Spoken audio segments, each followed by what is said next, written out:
Estamos aqui para gravar mais uma aula, né? E dessa vez nós vamos falar sobre trabalho realizado por uma força variável. Essa aula é uma aula específica para a turma do segundo ano do ensino regular, do ensino médio, tá certo? E aí, pessoal, o seguinte, nos nossos trabalhos, nas nossas aulas presenciais, nós paramos falando justamente sobre o trabalho realizado por uma força, só que nós só estávamos levando em consideração que essa força era uma força constante, certo? Ou seja, essa força permanecia a mesma durante todo a trajetória, durante todo o deslocamento, tá certo? E agora nós vamos analisar situações que são situações mais costumeiras de acontecerem na realidade, que são quando essas forças deixam de ser forças constantes e passam a ser forças variáveis. Como assim? Imagine o seguinte, eu quero deslocar um objeto de um determinado ponto a outro, certo? E para fazer isso nós já vimos que eu vou precisar aplicar uma força sobre esse objeto. Quando eu aplico essa força sobre esse objeto e eu faço com que ele se desloque de um ponto a outro, essa força ela realiza um trabalho, certo? Foi o que nós discutimos anteriormente nas aulas presenciais. E aí o que é que acontece? Imagine que eu tenho um bloco, eu vou aplicar uma força sobre esse bloco para fazer com que ele se desloque desse ponto A até o ponto B da minha trajetória. Ok? Eu desloquei o meu bloco daqui até aqui, aplicando essa força F. Eu fiz com que ele se deslocasse essa distância daqui até aqui. Esse deslocamento, essa distância que ele percorreu, a gente chama de D, certo? Se eu quero saber qual foi o trabalho realizado, lembra o trabalho representado pela letrinha W? O trabalho realizado por essa força vai ser F vezes D. Se eu sei qual foi a força que eu apliquei e sei quantos metros ele se deslocou, então eu consigo facilmente calcular o trabalho realizado por essa força F, ok? Agora o seguinte, eu começo a aplicar uma força aqui para deslocar esse objeto, só que no momento que eu começo a aplicar essa força, eu estou cheio de energia, eu estou forte, e aí eu começo a empurrar esse bloco, só que à medida que eu vou empurrando esse bloco, a minha força vai diminuindo, certo? Eu vou ficando cansado, a minha força começa a diminuir, mas eu continuo empurrando esse bloco. Mas durante esse processo, para deslocar o bloco do ponto A até o ponto B, a minha força foi variando, ela foi diminuindo durante esse percurso. Então eu não tenho mais uma força constante, eu tenho aí agora uma força variável. Poderia ser o contrário, eu poderia começar a deslocar o bloco com uma força pequena e à medida que esse bloco fosse se deslocando, eu vou aumentando a força que eu estou aplicando sobre ele. Quando eu faço isso, eu também vou realizar um trabalho, só que o trabalho realizado por essa força não vai ser mais dado simplesmente pela fórmula F vezes D, porque essa força não é mais uma força constante. Eu comecei com uma força de 10 newtons, fui aumentando a intensidade, aumentei para 15 newtons, para 20 newtons, para 25 newtons, para 30 newtons. Quando eu cheguei lá no final, já estava aplicando uma força de 30 newtons. Então a minha força variou. Eu não posso mais aplicar diretamente essa fórmula, tá certo? Uma das formas para a gente calcular o trabalho realizado por essa força, para essa situação da força variável, é através do gráfico. Eu vou fazer aqui um gráfico. Nesse gráfico eu tenho o eixo que está representando a força e esse eixo aqui que está representando o deslocamento, tá certo? E aí é o seguinte, vamos imaginar aqui as duas situações, ok? Primeiro, quando é uma força constante, ok? Imagine que eu comece a empurrar aquele bloco já com uma força de 10 newtons, ok? Comecei com uma força de 10 newtons. Na hora que eu começo a deslocar esse bloco, empurrar esse bloco para fazer com que ele se desloque, e aí, claro, vai percorrer aqui o meu eixo do deslocamento. Mas se essa força é uma força constante, o meu gráfico ele vai ter essa cara, porque durante todo o deslocamento a força vai ser a mesma, vai ser uma força constante. Agora, se eu vou analisar no caso de uma força variável, então é o seguinte, ó, imagine que eu vou começar desse ponto, certo? Aqui a gente já sabe lá no nosso gráfico que é o ponto 0, 0. Então, o bloco está lá parado, eu não estou aplicando força nenhuma sobre ele, ok? E aí, está lá, meu bloco parado, força nenhuma atuando. Eu vou começar a aplicar essa força. A força era 0, aí eu começo a aplicar essa força, aumento para 1 newton, 2 newtons, 3 newtons, 4 newtons, 5 newtons e vou aumentando essa força. Vou aumentando essa força. Então perceba que, à medida que esse bloco vai aumentando o seu deslocamento, a força ela também vai aumentando. Então meu gráfico ele vai ter essa cara. Ok? À medida que eu estou aumentando a força, que eu vou deslocando esse bloco, a força também está variando, certo?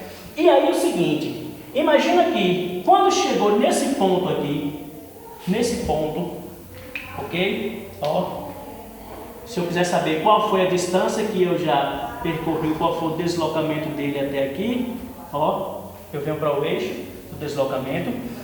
E aí é o seguinte, eu quero calcular o trabalho realizado por essa força para deslocar esse objeto de onde ele estava até essa posição. Como é que eu faço para calcular? Olha só o que acontece.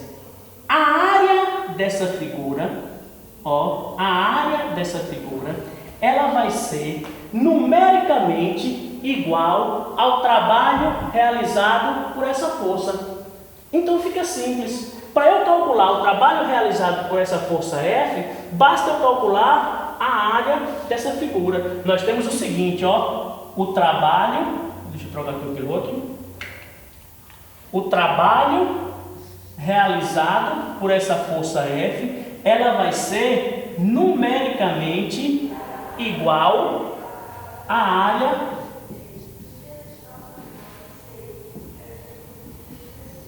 da figura.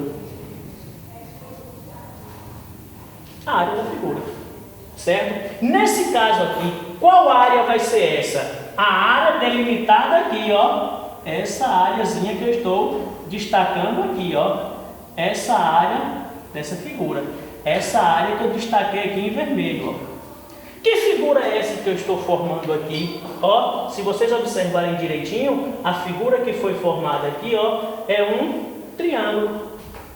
E aí, se vocês lembrarem lá das aulas de geometria de vocês, a área do triângulo é igual, ó, como é que calcula a área do triângulo? Base vezes altura sobre 2, certo? Porque a figura formada aqui, ó, é um triângulo. Não, mas se acontecer o seguinte, eu desloquei, fui aplicando uma força, a minha força foi aumentando para 1 newton, 2 newtons, 3 newtons, 4 newtons, 5, 10 newtons, certo? À medida que eu fui deslocando esse bloco, a minha força foi aumentando. Quando chegou aqui nesse ponto, eu continuei com uma força constante, certo? Até chegar esse ponto, até chegar nesse ponto. Então agora eu já tenho aí, ó, duas figuras geométricas. Daqui até aqui, nesse primeiro intervalo, está formando um triângulo. Nessa segunda parte aqui, que agora está formando um retângulo. E aí, você pode calcular a área desse retângulo, que você vai saber qual foi o trabalho realizado por essa força para deslocar esse objeto desse ponto até esse ponto no seu gráfico. Tá certo?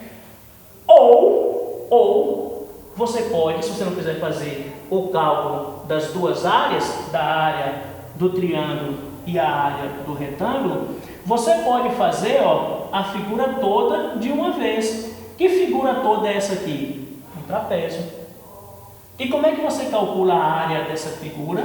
Aí você vai fazer, ó, a área vai ser igual base maior mais base menor vezes a altura sobre 2. Se você quiser calcular a área desse trapézio todo de uma vez. Quem é a base maior? Bzão, vai ser essa base maior. Quem é Bzinho? Essa base menor. Quem é a altura dele? Ó, daqui até aqui, você vai localizar ele aqui no seu eixo da força. Isso aqui vai ser a altura. A base maior, a base menor, essa basezinha menor de cima, e a altura dele. Base maior mais base menor vezes a altura sobre 2. Isso aí você já vai estar conseguindo calcular para a gente o trabalho realizado por essa força durante todo o processo, ó, do momento que ele saiu daqui e que ele veio até esse ponto, tá certo? Ó, você já calculou toda a área rachurada aí, toda a área de vermelho que eu estou destacando aqui para vocês, tá certo? Então, você pode dividir as duas áreas, você pode chamar essa partezinha aqui primeiro do triângulo de área 1, certo? Essa área do retângulo você pode chamar de área 2, e aí você calcula as duas áreas, junta as duas, e aí você vai ter a área total. Como nós já sabemos que a área da figura vai ser numericamente igual ao trabalho realizado, quando você calcula essa área, você está já determinando para a gente qual é o trabalho realizado por essa força, tá certo? Aqui nós, só para lembrar vocês, se você quiser calcular essa área 2 aqui, ó, que é a área desse retângulo, é só fazer, ó, base vezes altura. Base vezes altura desse retângulo aqui, você tem a área, essa área 2, tá certo? Ou você calcula só uma, ou você calcula uma só, fazendo todo o trapézio, ou você calcula só a área 1 do triângulo, a área 2 do retângulo, junta as duas que você vai ter o trabalho total realizado por essa força. No caso dessa força, seria uma força variável, tá certo? Então, só aqui a gente falou sobre 3 fórmulas de como calcular essas áreas dessas figuras geométricas. Seria interessante que vocês dessem uma olhadinha depois e dessem uma relembrada lá como é que calcula a área dessas figuras, tá certo? Que aqui nós só falamos sobre 3 delas. Falei sobre a área do triângulo, que vai ser base vezes a altura sobre 2. Falamos sobre a área do retângulo, que é esse retângulozinho aqui, ó, que eu estou mostrando para vocês aqui agora, que é base vezes altura. E a área do trapézio, base maior mais base menor vezes altura sobre 2, tá certo? Com isso vocês calculam o trabalho realizado por uma força variável, ok? Já sabemos calcular uma força constante, foi nosso último assunto, e agora da força variável, tá bom? Eu vou passar uma atividade para vocês lá no Google Class sobre esse assunto, ou lá no grupo. Eu vou ver direitinho como é que eu faço para enviar essa atividade para vocês, com a ajuda, claro, do meu amigo Felipe. E eu envio essa atividade para vocês tentarem resolver, para calcular aí alguns trabalhos realizados por algumas forças variáveis. E aí, depois a gente faz uma outra aula de correção dessas atividades, desses exercícios. E aí eu passo uma outra atividade para vocês, tá certo? Pessoal, por enquanto é isso. Muito obrigado pela atenção de vocês e até a próxima.